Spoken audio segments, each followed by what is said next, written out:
करती है और सजा हमको सुनाती है, जेल हम काटते हैं और हमको फिरका परस्त कहते हैं। ये मुकद्दर है मुसलमानों का। क्या आप बदलना चाहेंगे?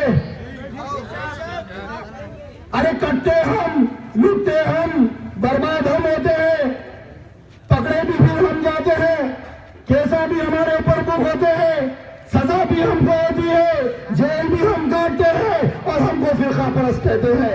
वारे हिंदुस्तान का मुकद्दर है मुसलमानों का। नहीं मेरे भाई, इस मिजाज को बदलना होगा हमको। आज हमको हमारे इतिहाद से एक मरकज सियासी पे आना होगा और दुश्मनों को उनकी जबान में समझाना होगा।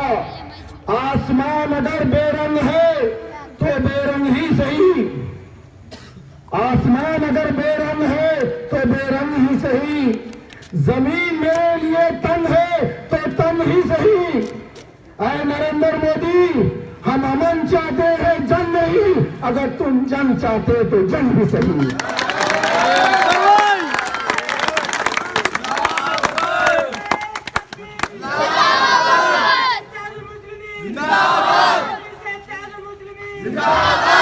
अरे हर जमात को तकलीफ है आज मजलिस के कामयाब कदम से, मजलिस के बढ़ते हुए कदम से।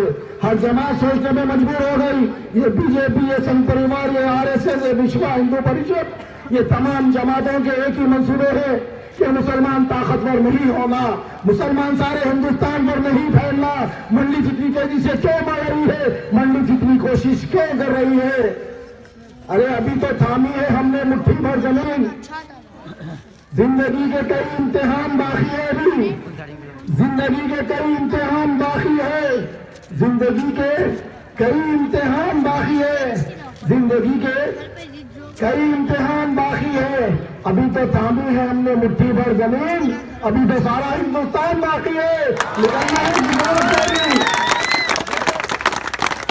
क्या अशमतपुर के नौजवान तैयार है? क्या अशमतपुर के नौजवान तैयार है? सारे हिंदुस्तान में जाना है, मुंबई जाना है, कर्नाटक जाना है, महाराष्ट्र जाना है, आसाम जाना है, उत्तर प्रदेश जाना है, बंगाल जाना है, उसके बाद गुजरात भी जाना है इंशाअल्लाह। सिर्फ और सिर्फ यहाँ मुत्तहिद रहिए, यहाँ मुनज़्ज़म रहिए, आप यहाँ अपने उम्मीदवार को कामयाब कर दीजिए। अरे ये कांग्रेस और ये कांग्रेस के दलाल बोलते हैं कि मजलिस क्या करी। अरे मजलिस क्या नहीं करी? मजलिस हर वो काम करी जो एक सियासी जमात पूरी जिंदगी में नहीं कर सकती। मजलिस पिछले 56 साल से आवाम की खिदमत करते आई है।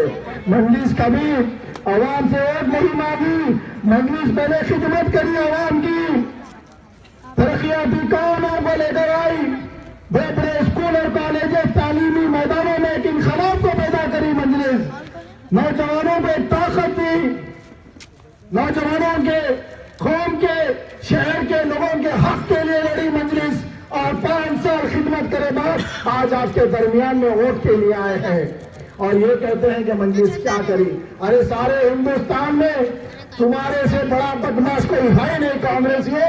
50 साल तुम्हारी क़यादत थी यहाँ पर हिंदुस्तान में और जितने बड़े बड़े फसादात हुए, जितनी बर्बादियां हुई, जितनी लूटमार हुई, ज़ेरे निगरानी कांग्रेस की क़यादत में हुई। ये हमारा क्या भला कर सकते हैं? अरे यहाँ से तो पूरे को खत्म हो गए, यहाँ से तो पूरे को खत्म हो गए। अब कोशिश कर रहे पंजा लगाने की, बेकार कोशिश है। मजलिस के नौजवान जाग गए हैं, मजलिस यहाँ से मजबूत होने का, मजबूत करने का ऐलान कर चुकी है। यहाँ के नौजवान ये इरादा कर लिए हैं। मैं आप लोगों के चेहरों को देख रहा हूँ, आप लोगों के मुंह को समझ रहा हूँ। मैं इस बार का वोट सिर्फ और सिर्फ मजलिस के हक में जाने वाला है। यहाँ पे कोई कांग्रेस नहीं, कोई बीजेपी टीडीपी नहीं, कोई टीआरएस नहीं, वो गुलाबी घूंघट भी नहीं चाहिए हमको। हमको यहाँ पर चाहिए हरा झंडा। अपनी बस्तियों में गाओ, ये बस्तियों में अपने हरे झंडे को गाओ और देखो इस झंडे में कितनी खैर बरकत है।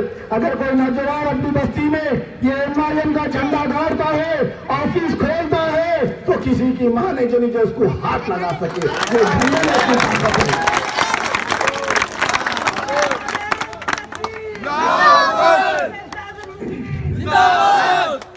मजलिस इत्तेहादुल मुस्लिमीन ये आपकी अपनी जमात है।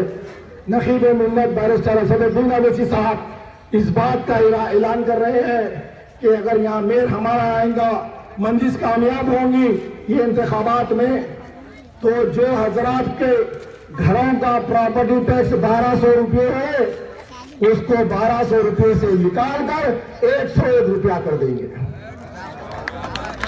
ये सदर मजलिस का ऐलान है। एक रोज पहले सदर साहब से मेरी बात हुई और मुझे इजाजत दिए कि उमर साहब यहाँ से जीतने के मौके पे हैं, आप यहाँ पर जाना, आप यहाँ पर जाना और आवाम को मेरा सलाम कहना, ये पैगाम देना। तो ये सदर मजलिस की तरफ से मैं आपको पैगाम दे रहा हूँ। जो हजरात के घर का प्रॉपर्टी टैक्स 1200 रुपये है, मजलिस इत्तेहादुल मुस्लिमीन जब जीत कर आएंगी तो वो प्रॉपर्टी टैक्स 1200 रुपये की जगह 101 रुपये पे करना। खाली शादियों में जाते ना अपन सलामी रखते, क्या रखते? 101 रखते, मगर 111 भी रखते। तो यहाँ पर 101 ही पे करना है। अगर किसी हजरात के घर का लाइट का बिल 100 यूनिट आता है, 100 यूनिट को कोई चलाता है, तो 100 यूनिट के नीचे लाइट का बिल आने वालों को मजलिस इत्तेहादुल मुस्लिमीन ये वादा कर रही है कि 100 यूनिट के नीचे जितने भी रहेंगे उनको लाइट फ्री मिलेंगे मजलिस की क़यादत में।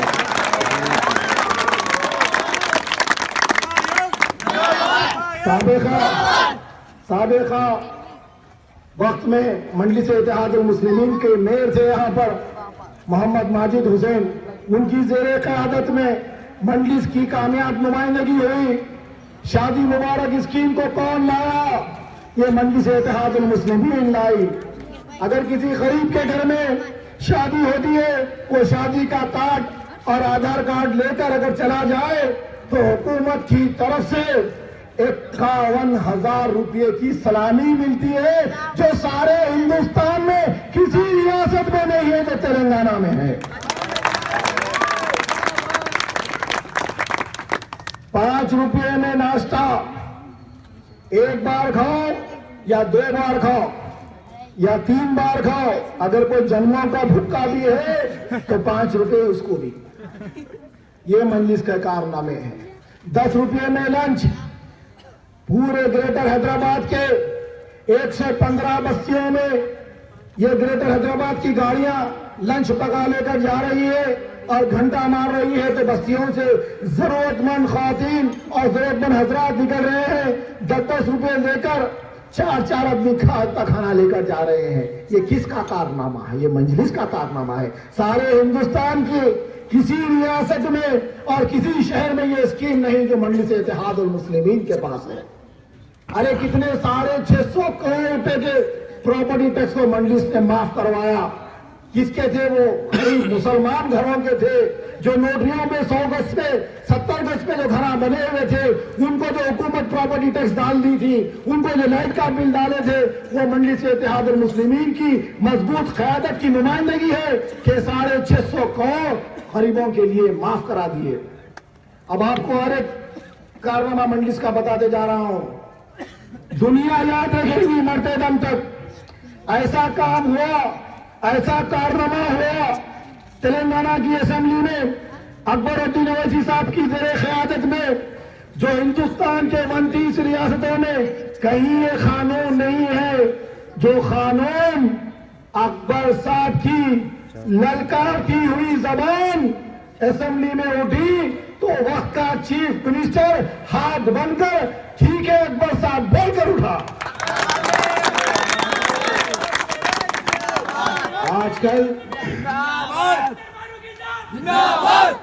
आजकल यूट्यूब फेसबुक पे कॉमन है, या असेंबली के अंदर जो झगड़े होते हैं वो तमाम आपके सामने आ जाते हैं। वो कारनामा क्या है सुन लीजिए।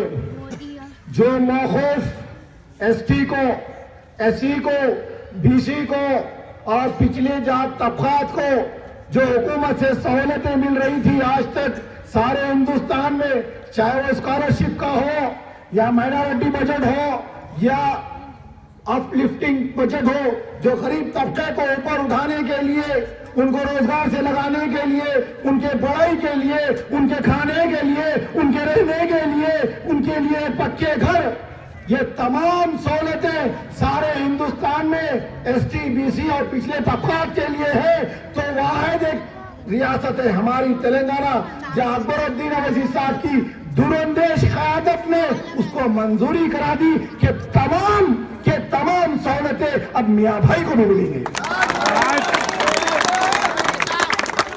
ये कानून बन चुका है।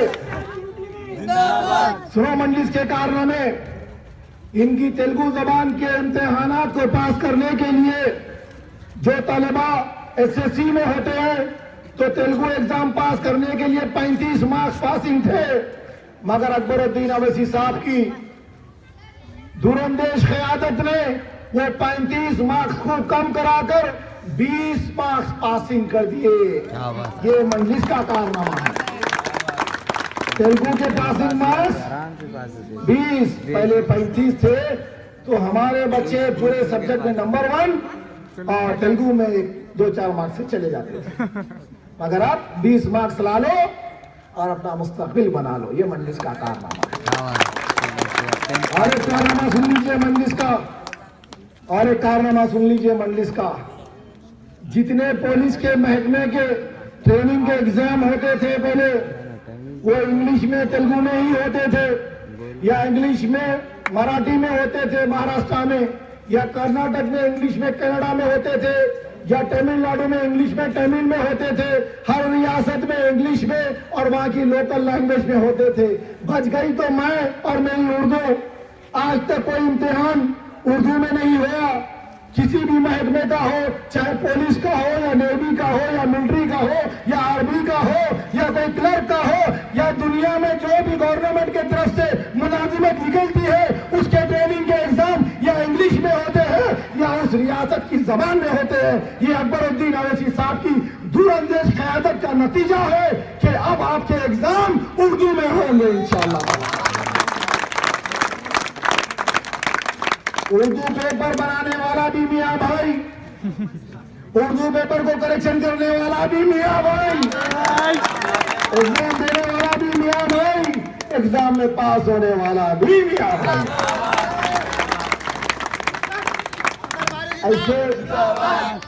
ऐसे हजारों कारनामे हैं जो याद आते जा रहे हैं, तो बोलते जा रहा हूं मैं, और ऐसे कई कारनामे हैं जो वक्त बस नहीं होगा। बहरहाल मैं आपको इतनी बात बताता हूं, ये जमात काम करने वाली जमात है, खाली बड़े बड़े तकारीर नहीं करती जमात, बल्कि अमली तौर पर जमीनी सतह पर काम करने वाली जमात है। ये जमात की क़यादत को समझो। अरे 1956 से 3 नस्लें लग गए आपकी खिदमत के लिए। सारा मिल्लत फक्र मिल्लत ले रहना, ये 2 जो खायद गुजरे, ये 2 जो साबिक़ा सदर गुजरे, अपनी जान की बाजी लगा दिए मजलिस इत्तेहादुल मुस्लिमीन को कामयाब करने के लिए। अरे आज जो मजलिस इस मुकाम पर दिख रही है आपको, ये ऐसे ही इस मुकाम पर नहीं आई। बड़ी मेहनतों के बाद, बड़ी तकलीफों के बाद, बड़ी जिद्दोजहद के बाद आज मजलिस इस मुकाम पर आई है। अरे एक क़यादत बनने के लिए सदियां लग जाते हैं मेरे भाई, और बड़ी मुश्किल से 65 साल के जिद्दोजहद के सफर के बाद आज ये मजलिस नौजवानों के हाथ में मिली है। नौजवानों, मैं